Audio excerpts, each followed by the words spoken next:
कांग्रेस नेता राहुल गांधी ने आज लखीमपुर खीरी हिंसा को लेकर प्रेस कॉन्फ्रेंस की और यूपी और केंद्र सरकार पर जमकर हमला भी बोला। राहुल के हमले पर अब बीजेपी ने पलटवार भी कर दिया है। आपको बता दें कि बीजेपी प्रवक्ता संबित पात्रा ने कहा कि राहुल गांधी भ्रम फैलाने की कोशिश कर रहे हैं। उन्होंने कहा कि राहुल जी ने जो भ्रम फैलाने के काम किया है उसको खत्म करने का काम हमारा है।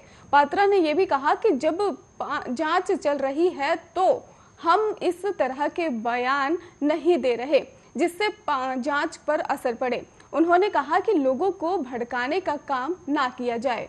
संबित पात्रा ने यह भी कहा कि लखीमपुर में जो भी हुआ है वो दुखद है। किसानों और प्रशासन के बीच में समझौता हुआ है। ये माना गया कि जांच होगी, हिंसा को बढ़ावा नहीं दिया जाएगा। राहुल गांधी का गैर जिम्मेदाराना रवैया है। हिंसा को भड़काने का काम कांग्रेस कर रही है।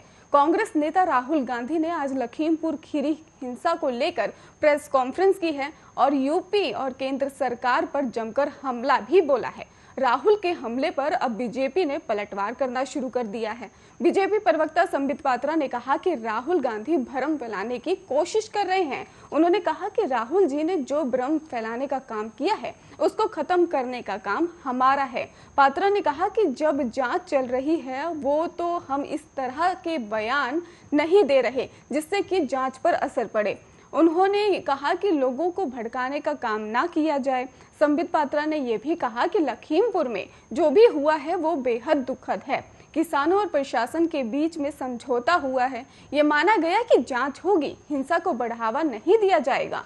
राहुल गांधी का गैर जिम्मेदाराना रवैया है। हिंसा को भड़काने का काम कांग्रेस कर रही है। राहुल गांधी ने आज दिल्ली में प्रेस कॉन्फ्रेंस करते हुए कहा कि पिछले कुछ समय से किसानों पर सरकार का आक्रमण हो रहा है।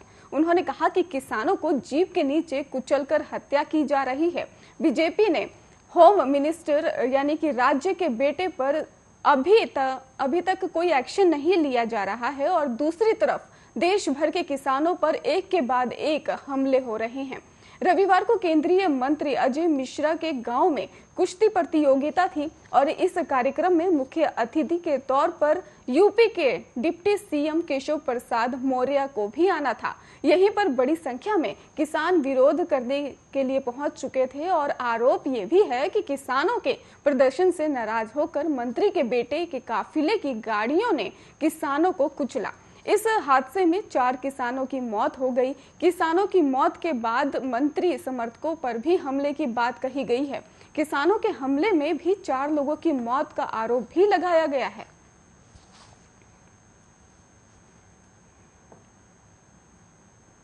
लखीमपुर में हुई हिंसा के बाद दिल्ली के मुख्यमंत्री अरविंद केजरीवाल ने केंद्र की मोदी सरकार पर करारा हमला बोला है। मोदी सरकार पर आरोप लगाते हुए केजरीवाल ने कहा कि केंद्र सरकार हथियारों को बचाने में जुटी हुई है। इसके साथ ही उन्होंने कहा कि इस दौरान केजरीवाल ने कहा है कि लखीमपुर खीरी में पूरे सिस्टम को कुचल दिया गया है। सरकार से सवाल पूछते हुए दिल्ली के मुख्यमंत्री ने कहा कि किसानों ने सरकार का क्या बिगाड़ा है। एक प्रेस कॉन्फ्रेंस कर अरविंद केजरीवाल ने लखीमपुर खीरी की घटना को लेकर केंद्र सरकार पर एक के बाद एक कई हमले बोले हैं। मुख्यमंत्री केजरीवाल ने कहा कि लखीमपुर में जो भी हुआ है देश उसकी चर्चा कर रहा है। अभी तक हथियारों को क्यों गिरफ्तार नहीं किया गया? हथियारों को आपको बता दें कि बचाया जा रहा है, ऐसा कहना है केजरीवाल का। वहीं केंद्र सरकार हथियारों को बचाने में जुटी हुई है और लखीमपुर में जो हुआ है वो अंग्रेज राज याद दिलाती है, ऐसा भी कहना है। इसके साथ ही किसानों ने सरकार का क्या बिगाड़ा है ये भी कह रही है। आपको बता दें कि प्रेस कॉन्फ्रेंस के दौरान दिल्ली के मुख्यमंत्री ने सवाल भी किया है, अभी तक हथियारों को क्यों गिरफ्तार नहीं किया गया है? आखिर क्या मजबूरी है? उन्हें क्यों बचाया जा रहा है? इतनी भीड़ के सामने कोई इतने लोगों को कुचलते हुए निकल जाए और पूरा सिस्टम उस हथियारों को देखता ही रह जाए और बचाने की कोशिश करे, ऐसा तो फिल्मों में ही देखा गया है। सीएम केजरीवाल ने कहा कि आज एक तरफ सरकार आजादी का अमृत महोत्सव मना रही है और दूसरी तरफ विपक्ष के नेता जब मृतक के परिवारों से मिलने जा रहे हैं तो उन्हें जेल में डाला जा रहा है। ये कौन सी आजादी का जश्न है? उन्होंने कहा कि सभी चाहते हैं जो हत्यारे हैं और उन्हें गिरफ्तार किया जाना चाहिए।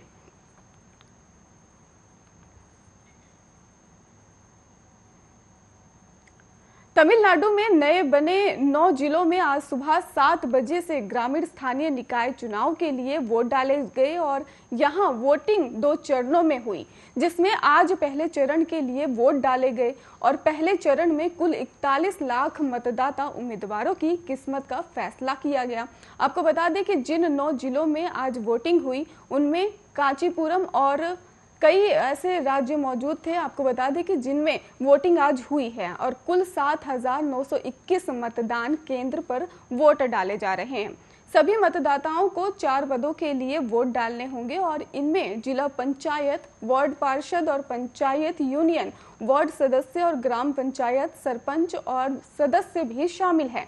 वोटिंग के दौरान सुरक्षा के भी पुख्ता इंतजाम किए गए हैं। सुरक्षा की जिम्मेदारी राज्य के करीब 17,000 पुलिस कर्मियों के जिम्मे पर है और सभी मतदान केंद्रों पर कोरोना प्रोटोकॉल का पालन करना भी अनिवार्य है। इतना ही नहीं, वोटिंग के आखिरी 1 घंटे में कोरोना मरीजों को वोट डालने की सुविधा दी जाएगी।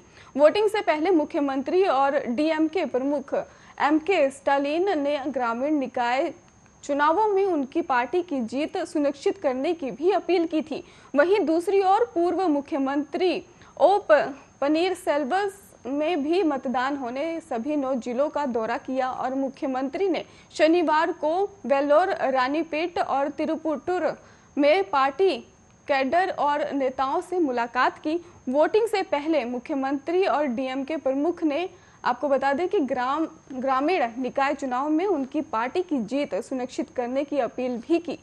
वहीं दूसरी ओर पूर्व मुख्यमंत्री ने मतदान वाले सभी 9 जिलों का दौरा भी किया। मुख्यमंत्री ने आपको बता दें कि शनिवार को वेल्लोर, रानीपेट और तिरुपटुर में पार्टी कैडर और नेताओं से मुलाकात भी की।